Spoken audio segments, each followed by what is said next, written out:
mimpi sukses, mimpi jaya, mimpi sejahtera. Jadi biarkan begitu. Nah, mari kita duduk bersama, mumpung kita sama-sama baru, pemerintah daerah, kepala daerah juga baru, dewannya juga baru, jajaran direksi Krakatau Steel juga baru. Saya lihat itu jajarannya itu kebetulan dari kebanyakan ahli kelahiran dari Krakatau Steel dan atau yang sudah lama duduk bekerja, berkarya di Krakatau Steel dan grup. Artinya sudah paham dengan lingkungan, sudah paham dengan kondisi.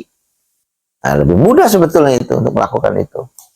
Jadi sekali lagi dalam rangka peningkatan mutu penghasilan, ya, kalau SDM untuk SDM itu ya bagaimana kita mutu SDM akan bisa meningkat ketika lulusan sekolah, lulusan pelatihan tidak direkrut, tidak pekerjakan. Ya mutu SDM-nya tetap aja ngambang. Siapa yang tahu SDM Cilegon itu mutunya tinggi atau rendah? Tentunya perusahaan, ya kan? Apa sudah dicoba? Yang tahu kan perusahaan. Masyarakat nggak tahu. Taunya ada pabrik untuk kerja, untuk bekerja. Jadi harus dipangkas itu. Kemiskinan itu dipangkas dengan memberikan pekerjaan, merekrut sebagai tenaga kerja. Baru itu akan terpangkas tuh kemiskinan. Kebodohan itu dipangkas lewat apa? Memberikan pekerjaan supaya punya pendapatan, bisa memberikan pendidikan kepada anak, bisa menyekolahkan anaknya ke perguruan yang lebih baik, lebih tinggi, ya kan? Lebih produktif.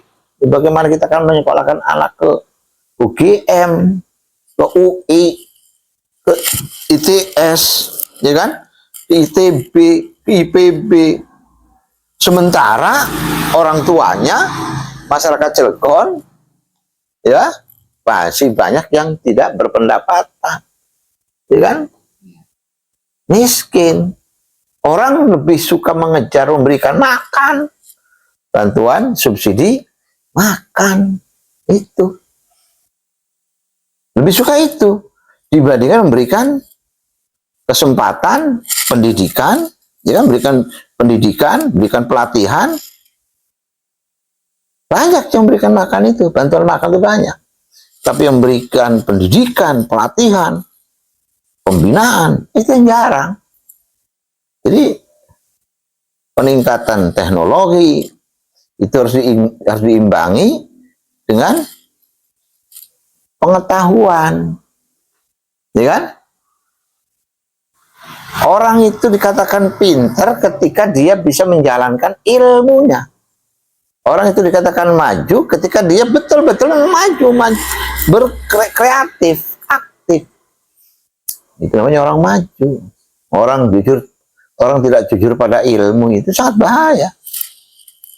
Ya, orang membohongi dirinya dengan ilmunya itu bahaya. Korupsi lah, kerjanya nggak beres lah, padahal dia punya keahlian dan kemampuan itu.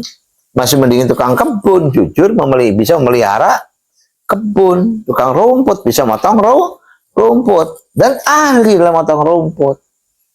Hari apa, jam berapa, dia tahu dan rapi, sukses. Tapi bagaimana dengan mengoperasikan mesin? Sekolahnya di jurusan permesinan, teknologi, ketika melaksanakan, menjalankan itu ternyata tidak bisa. Perusahaan bahkan bikin perusahaan untuk bekerja, untuk mengerjakan atau menyelesaikan yang ada di dalam perusahaan itu. Itu sudah masuk dalam unsur monopoli bisnis itu. Nah, begitu. Sementara pengusaha daerah juga banyak. Kalau diarahkan, diberi pendidikan, diberi modal. Modal itu bukan hanya modal duit, bukan. Tapi modal dikasih kepercayaan sambil diberi pembinaan, sambil didorong, support. Itu namanya modal. Kalau ngasih duit tanpa dibina, dididik, ya sama saja itu menjebak piutang. Sama aja dengan dulu zamannya VOC, Furnish of Indonesian Company itu.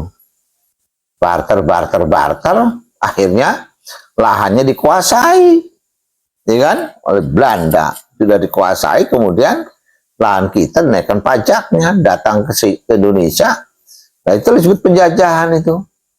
Nah, sekarang kan industri banyak, investasi dari mana-mana kan datang dari berbagai macam negara ke Cilegon ini. Tentunya kita sudah pernah dijajah oleh VOC, masa dijajah lagi dengan VOC modern? Janganlah, dan begitu.